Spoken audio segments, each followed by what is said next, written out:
Assalamualaikum warahmatullahi wabarakatuh. Kenalkan, aku Elisha Sasabila. Jadi kali ini aku mau ngejelasin tentang step by step pembongkaran komputer dan perakitan komputer atau CPU ya guys. Jadi kan kalau di sebuah apa namanya eh, komputer atau PC itu kan ada CPU atau yang kotak itu. Nah itu tuh bisa kita pasang sendiri gitu, bisa dibongkar juga. Nah, berikut aku mau menjelaskan cara pembongkarannya terlebih dahulu. Nah, pembongkaran CPU.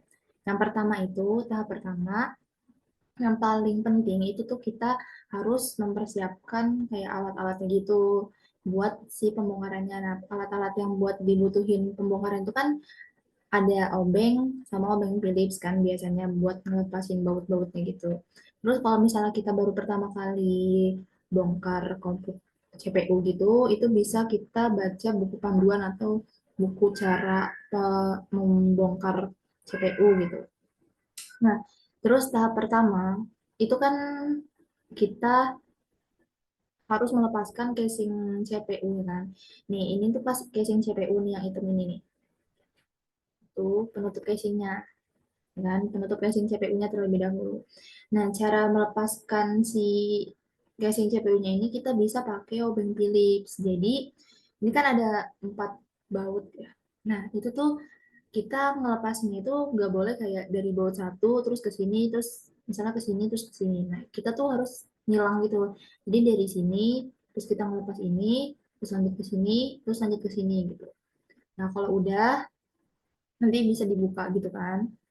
Nah, terus kalau misalnya kita udah buka baut gitu, itu jangan lupa bautnya disimpan biar nggak hilang pas mau merakitnya gitu. Terus tahap kedua itu melepaskan atau mencabut kabel-kabel dari port. Nih, ini kan ada kabel-kabel kan, nih, ya kan? Ini kabel-kabel nih. Nah, ini kan dia masih tersambung ke port-portnya kayak ini, ya kan? Nah, itu tuh kita lepasin. Nah, lepasinnya tuh juga harus hati-hati karena kabel yang takutnya rusak. Terus disimpannya juga dijauhkan dari jangkauan yang ada cairan atau air. Pokoknya disimpan di tempat yang aman gitu. Nah, terus selanjutnya tahap ketiga itu melepaskan CD-ROM atau DVD. Nah, cara melepasnya ini kan eh, tempat CD-ROM itu kan di sini kan. Nah, cara melepasnya itu tuh didorong dari sini, didorong ke depan. Jadi kayak bukan ditarik dari depan, ditarik gitu. Jadi harus didorong dari belakang sini. Terus eh, tahap selanjutnya, tahap keempat itu melepaskan HDD atau hard disk drive yang ada di bawah di sini letaknya nih. Nih, ini tuh tempat dari hard disk. Nah, untuk melepas hard disk ini kan dia kan kayak ke bawah gitu kan. Tempatnya nih ditaruhnya di bawah gini kan. Nah, dia tuh sama kayak saat kita ngelepasin casing dari CPU. Itu tuh kita pakai sistem yang silang gitu. Jadi kan ini ada 4 baut kan, ada satu, dua, tiga, empat. Nah itu tuh kita silang. Jadi fungsi kita ngelepasin pakai nggak maksudnya ngelepasinnya tuh ngelepasin baut yang nggak berurutan gini nih biar misalnya ya kita ngelepasin baut dari ini terus ke sini otomatis kan yang ini tuh udah kelepas duluan kan. Nah, takutnya tuh jatuh gitu kan. Untuk antisipasi kita disilang. Jadi ini dulu misalnya kan, kita ngelepas ini dulu, terus lanjut ke yang bagian sini. Jadi kan dia masih nyangkut kan. Terus selanjutnya ke sini, terus lanjutnya lagi ke sini. Nah, pada saat ngelepas hard disk juga tuh nggak boleh megang yang bagian atas ini karena nih kan CD ya atau kayak DVD gitu. Jadi kalau bisa tuh takutnya kalau dipegang atas bagian atas ini lecet atau apa gitu. Jadi nanti takutnya datanya nggak terbaca. Terus tahap kelima, tahap selanjutnya itu melepaskan power supply. Ini juga sama, ngelepasinnya itu pakai sistem silang gitu juga, sama biar dia tuh nggak langsung gimana ya, nggak langsung copot gitu lah. Terus kalau udah bisa langsung diangkat, terus disimpan juga di tempat yang aman. Terus tahap keenam itu kita melepaskan motherboard dari casing. Ini ini namanya motherboard atau papan tempat buat meletakkan komponen-komponen dari CPU-nya. Kan ada heatsink, terus ada apa namanya, ada yang lain-lainnya. Ini buat port nih, kan. Ini tuh kita lepas. Sebenarnya heatsink ini bisa dilepas ya, cuman agak ribet.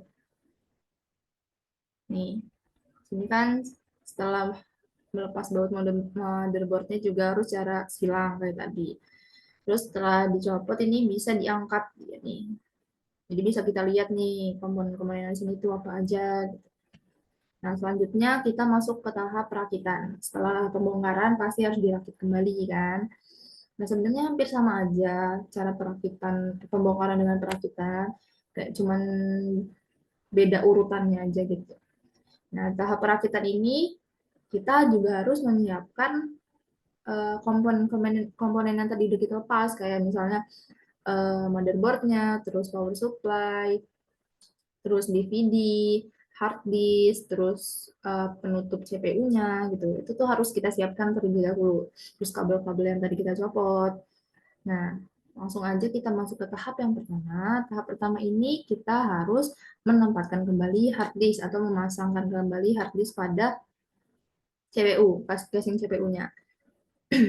Nah, pada saat memasang motherboard ini harus disesuaikan ya dengan lubang bautnya. Jadi itu kan kayak agak sulit ya melihat lubang bautnya itu. Jadi kita harus menyesuaikan banget, harus hati-hati memasang ini karena ini cukup banyak komponen juga kan.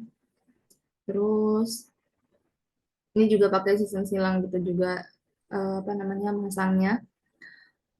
Terus tahap kedua ini kita masang power supply, komponen power supply dengan cara menempatkan terlebih dahulu power supply di tempat pemasangannya. Jadi kita letakkan dulu bener-bener, ini kan di sini nih kan bautnya. Ini tuh kita tuh harus nempatkan bener-bener gitu loh, sesuai tempatnya dia gitu. Biar bautnya pas masang bautnya tuh pas. Terus kalau udah lanjut ke tahap ketiga. Tahap ketiga itu tadi memasang, kita pasang hard disk. Nah, pasang hard disk ini tuh harus hati-hati ya guys. Karena kalau misalnya pada saat masang ini kita salah teknik, maksudnya nggak pakai teknik yang silang bautnya itu, jadi misalnya ini udah ke baut, nah ini tuh belum ke baut, otomatis kalau misalnya kita copot, maksudnya kita lepas tangan kita dari tahanan ini, kan otomatis tuh hard disk kan jatuh gitu kan. Tapi kalau misalnya kita pakai yang sistem silang, itu nggak bakal jatuh gitu. Kayak misalnya ini dulu baru ini, nah ini kan udah ketahan kan dua sisi ini tuh, jadi mengantisipasi aja biar nggak terjadi kesalahan. Ini juga pakai obeng Philips ya. Terus tahap keempat itu pasang CD-ROM atau DVD. Nah, kalau misalnya kita masang CD-ROM, ini tuh kita dorong dari luar ke dalam gitu, sampai bunyi plok, kayak ada bunyinya gitu lah.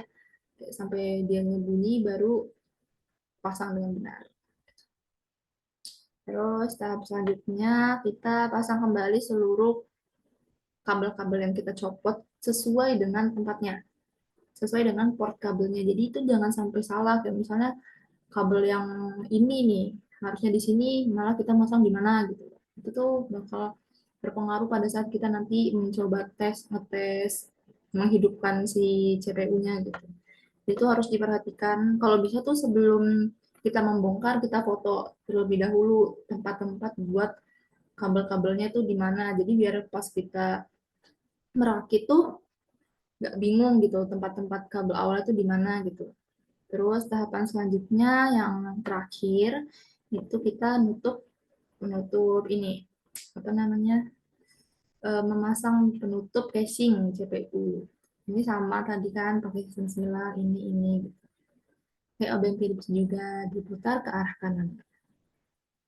Nah, jika sudah menyelesaikan tahap perakitan, selanjutnya itu kita memasuki tahap uji coba. Nah, uji coba ini tuh maksudnya kayak kita coba nyolokin apa sih mengalirkan listrik ke si CPU-nya. Jadi kan ada kabel ya. Nanti kita coba colokin ke listrik. Kalau misalnya CPU-nya nyala, berarti perakitan kita berhasil. Cuman kalau misalnya CPU-nya ini gak nyala, berarti itu ada kesalahan dari perakitan kita. Entah itu kita salah masang kabel atau emang ada kerusakan gitu. Jadi kita harus ngecek, harus melakukan uji coba tes buat si CPU-nya ini. Jadi kalau misalnya error atau dia nggak nyala, itu tuh kita bisa bongkar ulang dan kita cari kesalahan kita gitu. Kenapa bisa si CPU-nya ini nggak nyala gitu.